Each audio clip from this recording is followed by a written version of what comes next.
There is no point in saving the galaxy if you don't dance. Hi everyone, I just got out of watching Guardians of the Galaxy Volume 3 and it was such a good experience. So, this is my spoiler review, so spoilers ahead. If you haven't watched it, please go watch it, come back and check out my review. Otherwise, if you don't mind being spoiled, stay tuned. So, Guardians of the Galaxy Volume 3, directed by James Gunn, starring Chris Pratt, you know the usuals, Bradley Cooper, Dave Bautista, Zoe Saldana, all the hits, all the dream team, plus a few new characters. So, for example, we start off with the High Evolutionary, which honestly could give Kang a run for his money. Like, Jonathan Majors could be replaced by the actor who played the High Evolutionary, and honestly, I wouldn't mind it. This guy was terrifying throughout. Also, the movie starts off with we're seeing Nowhere, you know, the head of the Celestials that they kind of just carved off into a nice little Ravager society. Not a Ravager, but you know, it was full of lovable people, a nice little group. We got to see we like this kind of city that's kind of a little run down. It reminds me of, if you've ever been to Disneyland, wherever you Galaxy's Edge part of Disneyland, it looks like the people who would live there. It kind of looks like it was influenced from there. And this is just where the area where the Guardians sleep. This is where Peter Quill is just kind of drinking away his sorrows, and where all the Guardians are kind of just living their life until Adam Warlock shows up, tries to get a rocket. And then eventually, now they're launched on a quest to save Rocket from dying because there is a passcode, because whoever experimented on him, it really encrypted their IP and wanted to make sure that no one is able to steal their information. So now the Guardians are on a quest in order to go save Rocket's life by retrieving these codes. And they need help from the Ravengers. And now, surprisingly, one of the Ravengers is Gamora, so now we got her back, and now the Guardians are back together in full force. So, a ton of fun. Let's start with the characters. So, this was a great one in terms of send-off for all of the characters, because remember, this is kind of the last time we're going to see a lot of these characters. And Volume 3, lots of good things come in threes. This is the end of that trilogy. So, starting with Peter Quill. This one, they kind of just tell us in the movie very explicitly that his whole thing is that he is, like, if life is one big pond, he is bouncing from lily pad to lily pad, these lily pads being women. So he's not learning to love himself. He's just bouncing around from woman to woman, hoping that that someone will find him fulfillment, but he needs to learn to love himself. And by the end of the movie, he kind of lets go of Gamora. He gets some sort of closure, knowing that she is out there, not the same person, but that recognizing that their times were fun together. And now he gets to go back home, go back to his roots on Earth, and he's learning to love himself. So we love that. We love a healthy king. Up next is Drax. He went from Drax the Destroyer, whose whole purpose is to kill Thanos to avenge his daughter, to Drax the Dad. So throughout the movie, he is learning to, he's just having fun. He's just showing off his personality traits, but he's also learning to be a little bit more responsible in terms of being able to guide people. So, and ultimately, he has a whole adopted family at the end of it. Who else would be a good one? We won't do Rocket yet. Groot was great. I love that towards the end, we hear Groot the way the Guardians hear Groot. Because throughout, Gamora's just like, he's just saying, I am Groot. Like, why is he just announcing his name? But in reality, he's been talking in English to the Guardians' ears. Like, they can understand him perfectly this whole time. And by the end of it, Groot, played by Vin Diesel, finally talks in English, says a full English sentence. Instead of saying, I am Groot, he says, I love you guys. No one reacts any differently. It's just that we could finally understand him. And that was exemplified by the fact that Gamora was able to understand him towards the end, like the scene right before that, or maybe two scenes right before that. So that way it's planted in the audience's mind that, oh, now we understand him. So that was really clever and a great send-off. And in the post-credits scene, now we have a comic-accurate King Groot So great to see him. Like, it looks great on the big screen. Who is next? Well, Nebula. Nebula went from, being and basically being tortured by her father to now having her own family. And that's a big thing we're going to be seeing throughout in a lot of movies, this whole trope of found family. Found family is the way you market to millennials and Gen Z, because that is what we're all kind of looking for. So, escaping abusive families in order to find a family that you cultivate and you love. That was nice. I love seeing her kind of value people for who they are, such as seeing Drax for who he is. He's not just dumb, he's actually caring, compassionate, and has all these other things to offer. So she sees, well, if I want to build a family here and lead a city, I kind of need these traits. And it was nice to see her accepting others. Who else? Dang, who am I missing? Who else would be good to talk about before we get into Rocket? Mantis killed it. Her performance was great. I love her whole character archetype. I'm sad that we don't get to see as many of them in media, but it was nice to see her. Every time we see her in a movie, she is more and more confident, and especially in her skills. She held her own. She was fighting. She was kicking ass. So it was great to see her just being confident in what she can do. And towards the end of it, she, just like Peter Quill, decides, well, I was being led my entire life, whether it was by ego or the Guardians, and now I'm going to go off and do my own thing. So, and she totally does. Towards the end, she is strong, she's powerful, she is in command of these giant creatures. And then she's going to go have her own adventures. So, love to see it, and I love that for her. Now, let's get to the man of the hour, Rocket Raccoon. Rocket is the star of the show. This is very much his movie. In fact, Lila, one of the characters, basically says as much. She says, this has been your story this whole time, and shoot, man, I mean, it's maybe that the whole trilogy was the story of how Rocket became the leader of the Guardians.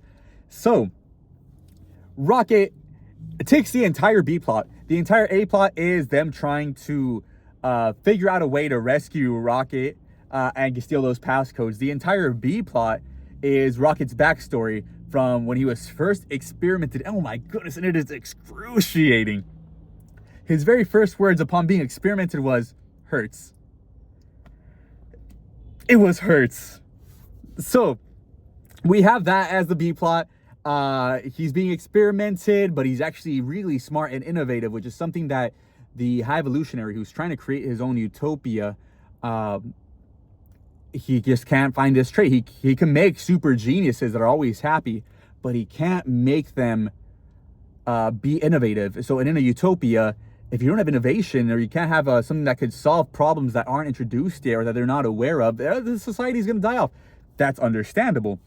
But Rocket was the only experiment that was able to do that. Rocket was, experimented on and just kind of thrown into a cage alongside some very lovable, misfits, such as Teeth, which is a walrus, huge teeth with machines kind of holding open his eyes and giant wheels for legs. We have Lila, which is a otter with robot arms. Oh my god, I'm gonna tear up. We also have Floor. And Floor was this rabbit with a giant metal mask type thing and a lot of little robotic limb legs. Reminds me of that one baby head toy from Toy Story, the first one. And god, they were so sad. They were just basically experimented on by the High Evolutionary and their little cronies. And eventually Rocket is planning an escape because he's so smart. He knows he can pilot these things, and if he can just take off on a rocket and be safe. But the High Evolutionary gets in the way. He was one step ahead of him, and as a result, all three of the other ones, Flora, Teeth, and Lila die. And as Rocket's nearly gonna die, they greet him in the afterlife. But they tell him it's not his time yet and send them back, and Rocket is alive. Towards the end of it, Rocket gets his revenge on the High Evolutionary, but God, it was a tearjerker. This might have been the Marvel Cinematic Universe's film with the most stakes, the most tension. It is incredibly emotionally impactful, and that is because James Gunn, I feel like, knew what he was doing in terms of having these cute animals, and because a lot of people have pets, especially nowadays. Tons of people have pets, and so they kind of give you something to kind of hook you onto. Like, they go, like, this film is going to make you go hug your dog or hug your cat afterwards, and rightfully so, because it shows that no life is, every life is deserving.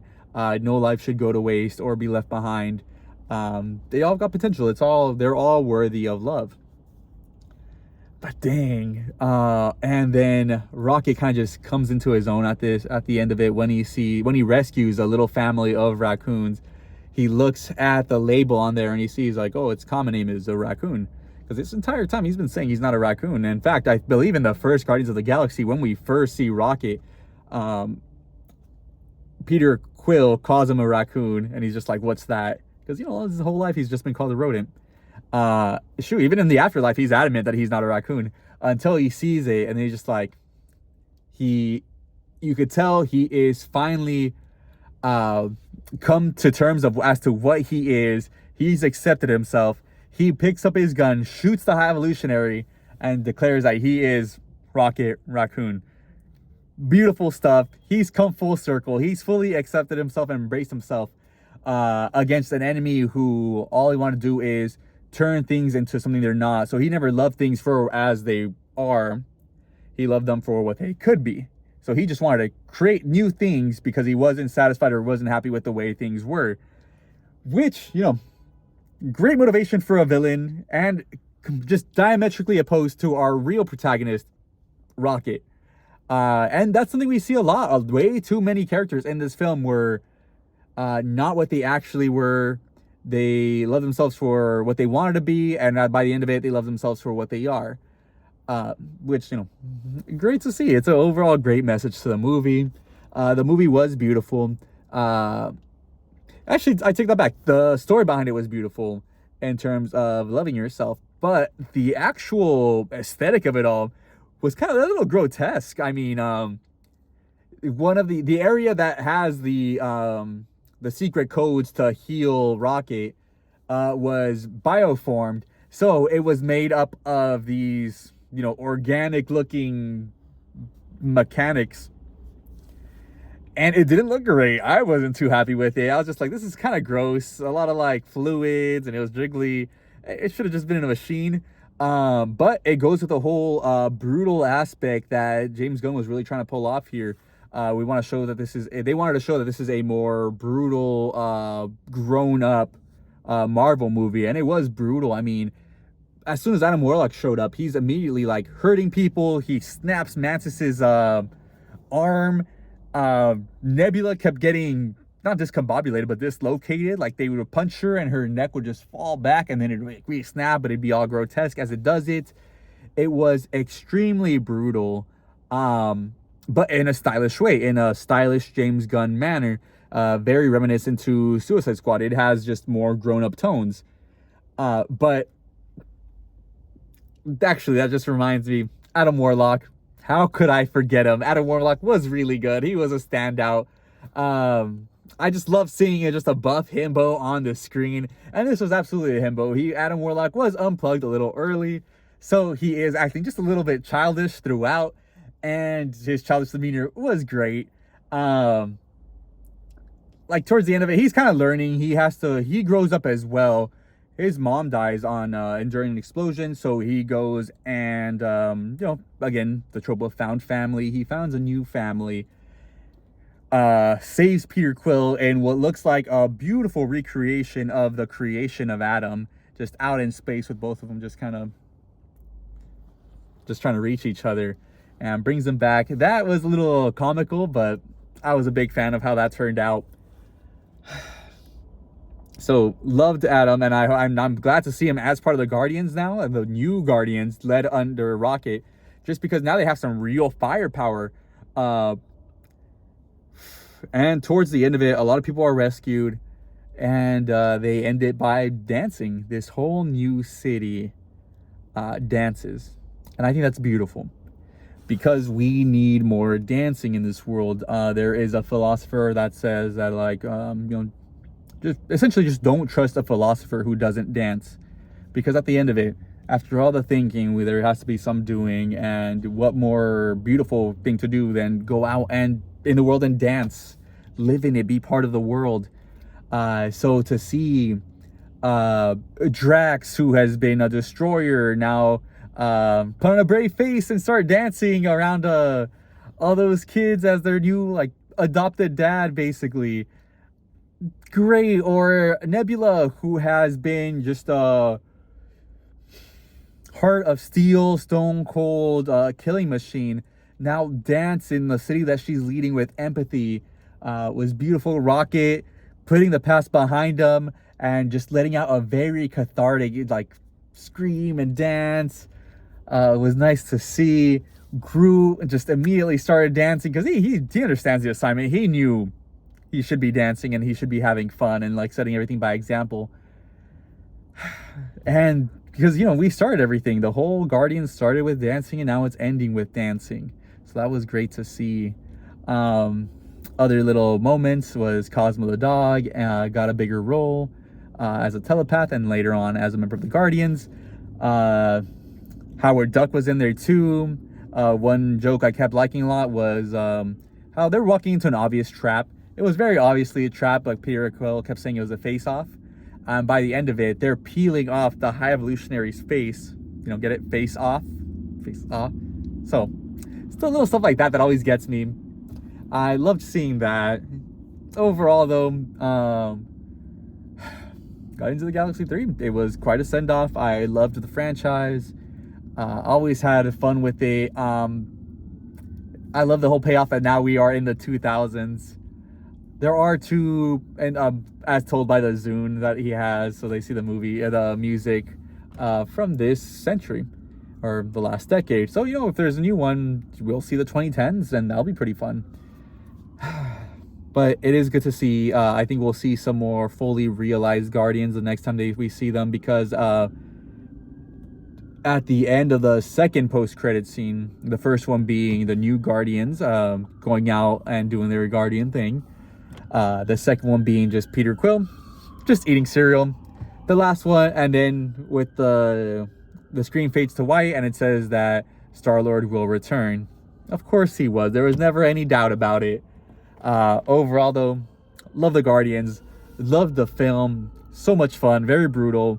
Very heart-wrenching. This was one of the few times this was one of the only times in a Marvel movie where I was just like, I gotta step out. I need a minute. This is getting a little too much for me. If you have pets and you love your animals, just hug them a little tighter today. And ultimately, it was thank you for sticking around. If you stuck around till the end of the video, love you guys. Shoot, let's start a newfound family here. Please like, subscribe, follow me on all the other social medias, comment so I can say hi. And yeah, catch you in the next one. Later.